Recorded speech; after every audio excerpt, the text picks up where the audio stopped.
Welcome to Audiobook 365 Stories. Prince Michael, from the Electorate of Vialuna, sat on his favorite bench in the park.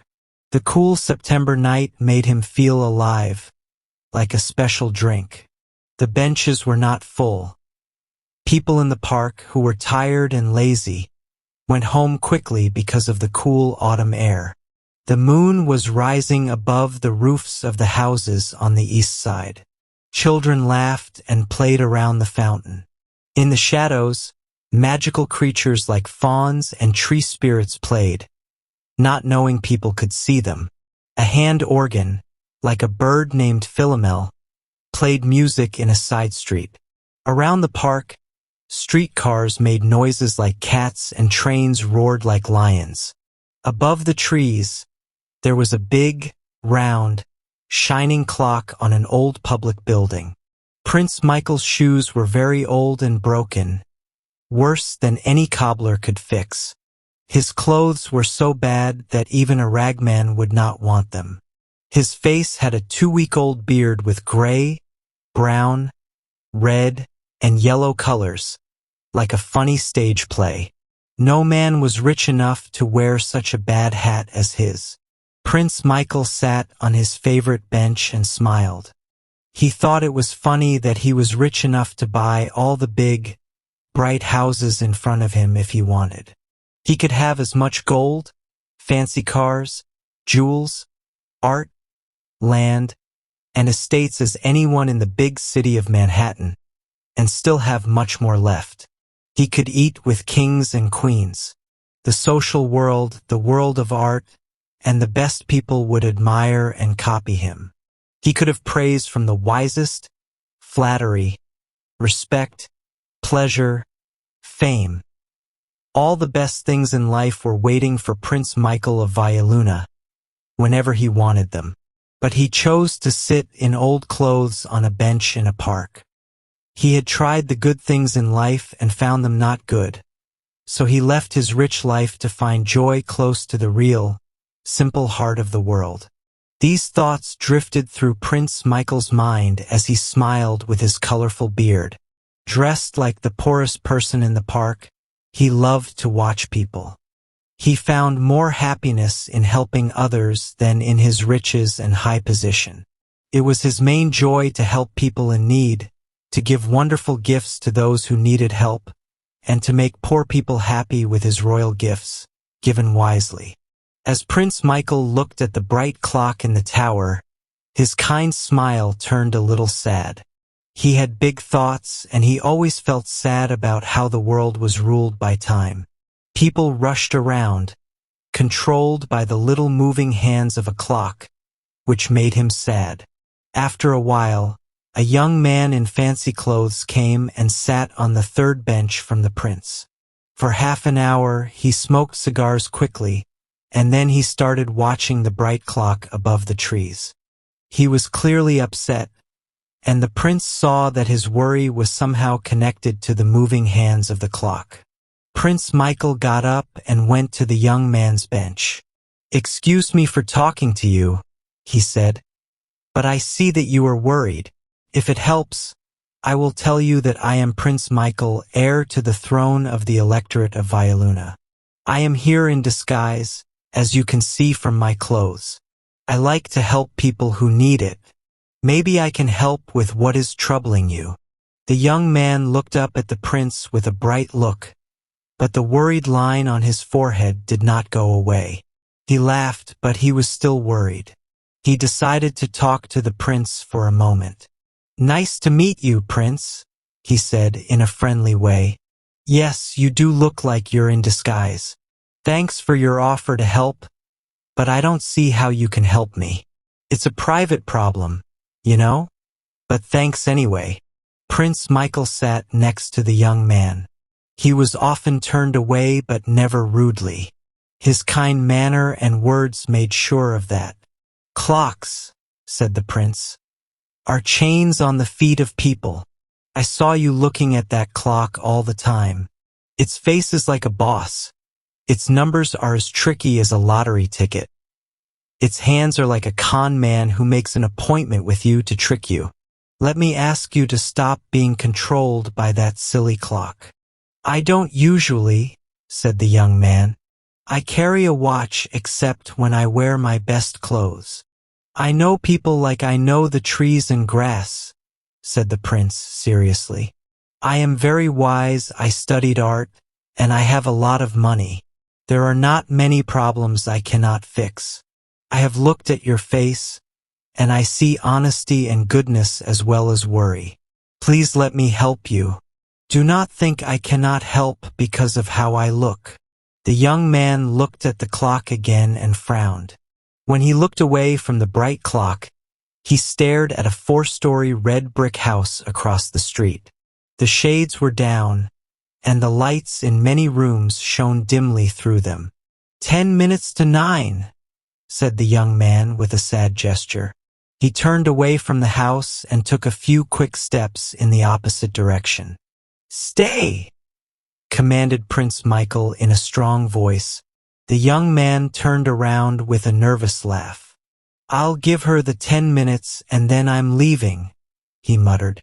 Then he said to the prince, "I'll join you in hating all clocks, my friend, and add women to the list too." "Sit down," said the prince calmly. "I do not agree with you about women. Women are the natural enemies of clocks and are our allies in fighting against these things that measure our mistakes and limit our fun. If you trust me, I would like you to tell me your story." The young man sat on the bench with a reckless laugh. "Your Royal Highness, I will," he said, jokingly respectful. "Do you see that house, the one with 3 upper windows lit? Well, at 6 o'clock I was in that house with the young lady I was engaged to. I had done something wrong, my dear prince. I had been a bad boy and she found out. I wanted her to forgive me, of course. We always want women to forgive us, don't we, prince? I need time to think," she said. "There is one thing for sure. I will either fully forgive you or I will never see you again. There will be no in-between. At exactly 8:30, she said, "you may watch the middle upper window of the top floor. If I decide to forgive you, I will hang a white silk scarf out of that window. You will know that everything is as it was before, and you may come to me. If you see no scarf, you can consider that everything between us is over forever. That," the young man finished bitterly, "is why I have been watching that clock.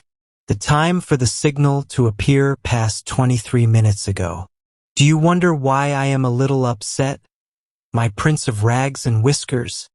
Let me tell you again," said Prince Michael in his calm, smooth voice, "that women are the natural enemies of clocks. Clocks are bad. Women are a blessing. The signal might still appear." "Never on your kingdom," said the young man hopelessly. "You don't know Marian, of course.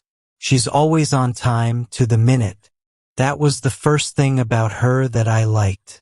I got a rejection instead of the scarf.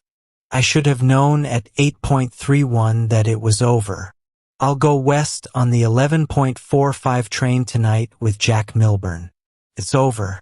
I'll try Jack's ranch for a while and then go to the Klondike and drink whiskey.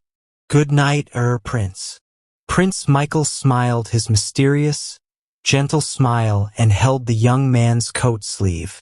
The bright light in the prince's eyes softened. "Wait," he said seriously, "until the clock strikes. I have more wealth and power and knowledge than most men. But when the clock strikes, I am afraid. Stay with me until then. This woman will be yours. You have the word of the hereditary prince of Vialuna. On the day of your marriage, I will give you $100,000 and a palace on the Hudson River. But there must be no clocks in that palace. They measure our mistakes and limit our fun. Do you agree?" "Of course," said the young man cheerfully. "They're annoying anyway, always ticking and striking and making you late for dinner." He looked again at the clock in the tower. The hands showed 3 minutes to 9. "I think," said Prince Michael, "that I will sleep a little. The day has been tiring."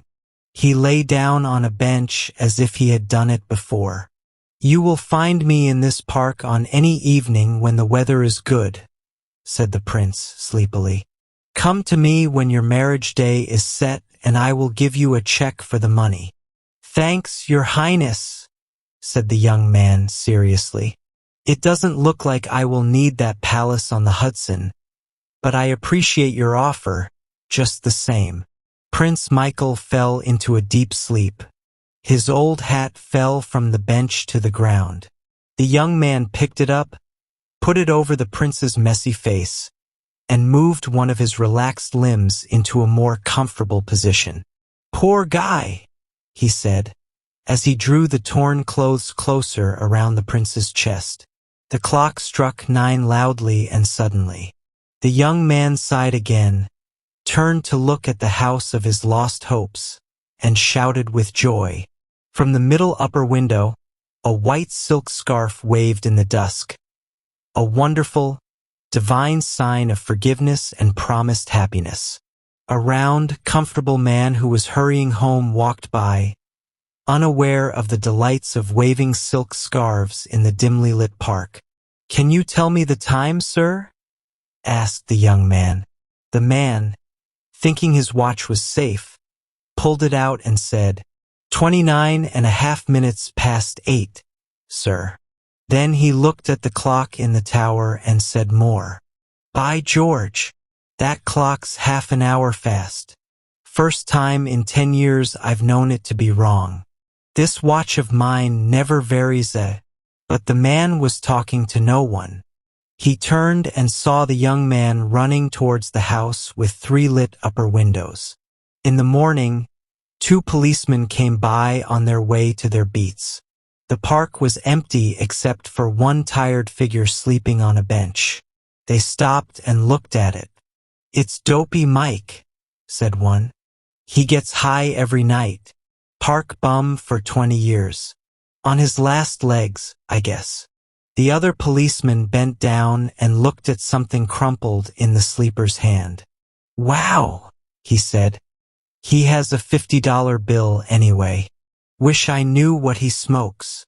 And then rap, rap, rap, went the club of reality against the shoes of Prince Michael, of the electorate of Vialuna.